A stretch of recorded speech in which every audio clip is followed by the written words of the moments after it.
অনেক দিন পরে নিজে বড়া বানিয়ে তারপরে হচ্ছে পান্তা ভাত দিয়ে খাবো।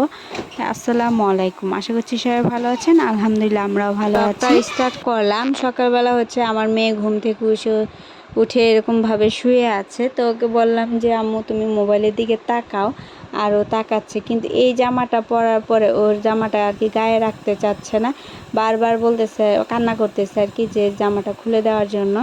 যাই হোক, ও যেহেতু পরতে চাচ্ছে না তাই ওকে জামাটা খুলে দিলাম। এদিক দিয়ে হচ্ছে আমি আবার আজকে একটু বড়া বানাবো, সে কারণে মসুরির ডাল আর খেসারির ডাল ভিজিয়ে রাখছিলাম। রাখার পরে এখন হচ্ছে কি এটা বাটাবাটি করার পালা। অনেক সময় দেখা যায় কি আমার ইদারিং সময়ে বাটাবাটি করলে হাতটা প্রচণ্ড ব্যথা করে, কারণ হচ্ছে অনেক দিন পর পর যদি বাটাবাটি করি তাহলে কিন্তু এই অবস্থা হয়।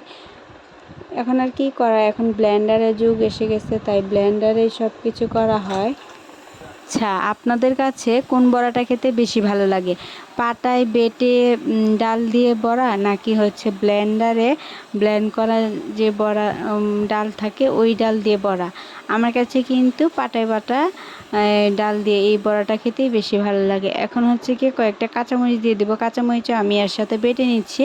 কাঁচামরিচ দিলে বাটাটা দিলে ফ্লেভারটা অনেক ভালো আসে, খেতেও কিন্তু অনেক মজা হয়। আপনারা যারা এখনও খান নাই অবশ্যই খেয়ে দেখতে পারেন, আর যারা হচ্ছে কি চাচ্ছেন না তারা হচ্ছে কি কাঁচামরিচগুলো কুচি কুচি করে দিতে পারেন। যাই হোক, আমার হচ্ছে বাটাবাটি কমপ্লিট শেষ। এদিক দিয়ে হচ্ছে আবার এখন মশলা দেওয়ার পালা। তো আমি পরিমাণ মতো হলুদ, মরিচের গুঁড়ো, তারপর হচ্ছে ধনিয়া গুঁড়ো সব কিছু দিয়ে দিব। একটু রসুন বাটা দিব আর একটু আদা বাটা দিব। রসুন বাটা আর আদা বাটাটা দিলে কিন্তু দারুণ হয়। আর এদিক দিয়ে হচ্ছে কাঁচামরিচ দিয়ে দিচ্ছি, আর দিয়ে দিচ্ছি হচ্ছে পেঁয়াজ কুচি। কাঁচামরিচটা হচ্ছে আমরা যেহেতু একটু বেশি মিডিয়াম ঝাল খেতে পছন্দ করি, বা ঝাল ঝাল বড়াটা খাইতে বেশি ভালো লাগে, তাই হচ্ছে কাঁচামরিচটা একটু বাটা ডালের সাথেও বেটে দিয়েছি, আবার হচ্ছে গিয়া কুচি কুচি করেও দিয়েছি। এখন পরিমাণ মতো হচ্ছে লবণ দিয়ে দিচ্ছি। লবণ দিয়ে এগুলাকে ভালো মতো মাখিয়ে নিব। মাখিয়ে তারপরে হচ্ছে এটাকে সবগুলো মশলা আর কি ডালের সাথে মিক্স করে নিচ্ছি।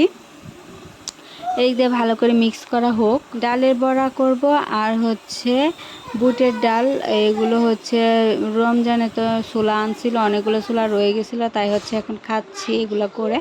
আর আজকে ইফতারির মতো আইটেম করব, সে কারণে হচ্ছে এখন বড়াটা ভাজার পালা। তাই কড়াইতে তেল দিয়ে দিলাম পরিমাণ মতো। তেল দেওয়ার পরে এখন হচ্ছে ডালের যে বড়া এটা দিয়ে দিচ্ছি। দেওয়ার পরে হচ্ছে বড়াটা হতে থাকুক। প্রিয় আপু এন্ড ভাইয়ারা, আপনারা যারা এখনও আমার ভিডিওগুলো শেয়ার করেন না তারা প্লিজ একটু ভিডিওগুলো শেয়ার করে দিবেন, লাইক কমেন্ট করবেন। বড়াগুলো এখন উল্টিয়ে দিব। উল্টিয়ে দেওয়ার পরে হচ্ছে আমি এগুলোকে ভালো করে আর কি ভেজে নিব।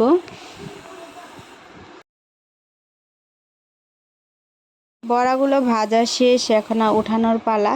তো আমি হচ্ছে যে একটা চিমটির সাহায্যে উঠাই নিচ্ছি। এভাবে উঠাই নিলে কিন্তু তেলগুলো বেশি একটা মানে বড়ার সাথে লেগে থাকে না, কড়াইতে পড়ে যাবে তেলগুলো। তো হচ্ছে গিয়ে যে এভাবে করে সবগুলো আমি একে একে উঠিয়ে নিলাম। নেওয়ার পরে তারপরে হলো এগুলোকে বলের ভিতরে রেখে এখন হচ্ছে গিয়ে আমি এখান থেকে কয়টা বড়া উঠাই রাখবো। পানি ভাত আছে, তো পানি ভাত দিয়ে খাবো। পানি ভাত দিয়ে খাওয়ার স্বাদই আলাদা। তারপরে এদিক দিয়ে যেহেতু মুড়ি মাখানি খাবো, তাই হচ্ছে এদিক দিয়ে শসা টসা সব কিছু কেটে তারপরে হচ্ছে কাঁচামরিচ, পেঁয়াজ, টমেটোগুলো কেটে নিয়ে আসলাম। আমার হাজব্যান্ডকে এনে দিলাম, বললাম যে তুমি এখন মুড়িটা মাখাও। তো হাজব্যান্ড বলতেছে না আমি এতক্ষণ তো মুড়ি মাখানো খাবো না। বললাম যে না, তুমি না খেলে কী হয়েছে, আমরা তো খাবো। সে হচ্ছে একটু আগে ভাত খাইছে, তো যাই হোক সে না খাইলে আমরা খাবো যেহেতু, তাই বললাম যে তুমি একটু বানাই দাও আর কি। তা আমাকে বললো যে না তোমরা বানাও। আমি বললাম যে না তুমিই বানাও, তোমার হাতে বানানি খাইতে কিন্তু অনেক মজাই হয়, ভালোই লাগে।